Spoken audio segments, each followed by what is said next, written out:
बातमीपत्रामध्ये आपल्या सगळ्यांचं पुन्हा एकदा स्वागत। आणि यानंतर पाहूया टॉप 25 न्यूज। बिहार विधानसभा निवडणुकीसाठी पहिल्या टप्प्यात 23 ते 3 नोव्हेंबरच्या दरम्यान मोदींच्या 12 सभा, गरज भासल्यास दुसऱ्या टप्प्यासाठी देखील मोदींच्या सभांचं भाजपकडून आयोजन केलं जाणार। बिहारच्या गोपालगंजच्या बरेली येथे अटकेत असलेल्या गुन्हेगारानं विधानसभा निवडणुकीचा अर्ज भरला। मला कट करून जेलमध्ये टाकलं, जनता मला मतदान करून बाहेर काढेल, उमेदवाराचं स्पष्टीकरण। पुण्याच्या सदाशिव पेठेत चव्हाणवाड्याला आग, आगीत घरातलं सर्व साहित्य जळून खाक।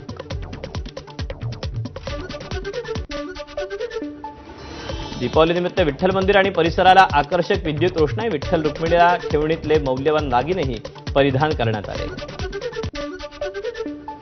गुजरातच्या गांधीनगरमध्ये स्वामीनारायण अक्षरधाम मंदिराला आकर्षक विद्युत रोषणाई, दिवाळीनिमित्त मंदिराचा हा परिसर रोषणाईनं उजळून निघाला।